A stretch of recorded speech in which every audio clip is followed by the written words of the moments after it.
Revelation 19 states that Yeshua has on his thigh, King of Kings and Lord of Lords. It doesn't say it is a tattoo on his thigh. Could it be on his robe? I recently visited our daughter's place of worship.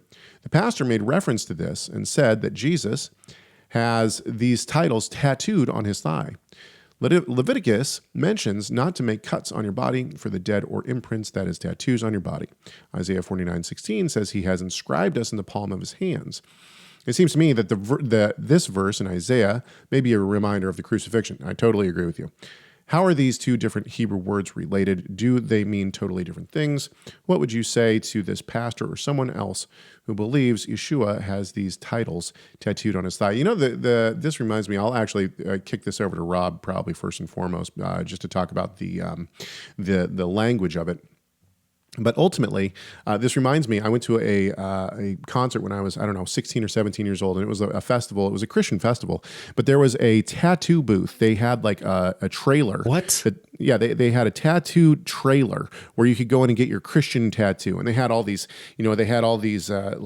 crosses or the name of Jesus or, whatever that you could get tattooed. There you go. That's marketing. Yeah. And outside of the trailer, I'll never forget this because, anyway, outside of the trailer, they had these verses. They had a couple of verses, that his name was written on his thigh and whatnot, and said, "See, tattoos are totally fine. We're allowed to get tattoos." So when I read this, I thought, "Aha, we're coming full circle in my life back to this same argument." Rob, why don't you talk about the language before I jump in and talk about it I just pulled up because I'm curious about this. I pulled up the Bible Gateway, and then you type in Revelation 19:16, and then you click See All English Translations, and you can it's just like a stack of 50 pancakes. You can kind of just go. Yeah, so in Greek we have the word kai can mean some of these are crazy. Can mean and. I mean it's normally a conjunctive, but it can also be an exegetical kai, meaning that is.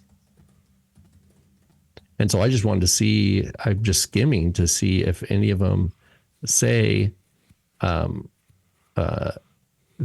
like on his robe, that is on his thigh. That is it's identifying where it was visible over his thigh. It doesn't mean literally engraved. I think I've even seen in downtown Spokane, they used to have a huge mural on a brick building. Like you could see it from the freeway kind of thing, that had a picture of Jesus on the horse and his thigh was exposed.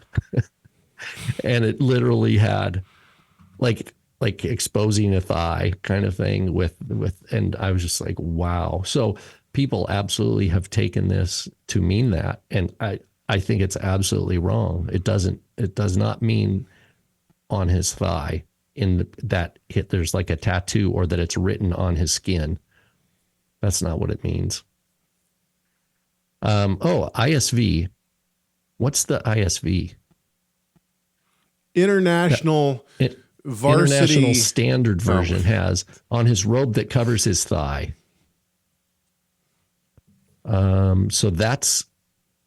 Yeah, I've always taken I've always taken it metaphorically. However, I've also wondered if it means tzitzit. Now, this would get into a whole discussion on whether or not numerology would be considered legitimate in the tzitzit or not, and the tying of tzitzit, because some sects of Judaism tie their tzitzit numerically to make up the name Yod-Heh-Vav-Heh. I used to tie my tzitzit like that. And so when I did that, I did that specifically because one time I was at the SBL and I got into a fairly heated debate with a Jewish man about Messianic Judaism and the fact that I was wearing tzitzit. And he said to me, "Look at the way that you tie your tzitzit. There's no reason that you would tie your tzitzit like that except for by the rabbis." So he was trying to tell me, like, you're listening to the rabbis and you can't, pretty much the conversation that we just had, right? Like you can't follow Torah unless you listen to the rabbis. And so I started tying my tzitzit with Yod-Heh, like in the numeric version of Yod-Heh-Vav-Heh, specifically because of this verse. Now, since then, I have started tying my tzitzit like no sect of Judaism ever has. And that's a whole different conversation. But ultimately, I've wondered if tzitzit are part of it or not.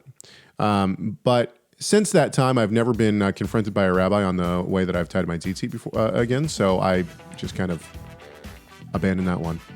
But I think it's metaphorical. Thank you so much for watching this video. Tell us your thoughts on this subject by leaving a comment in the comment section. Make sure you like, share, subscribe, and enable those notifications. And we'll see you in the next video.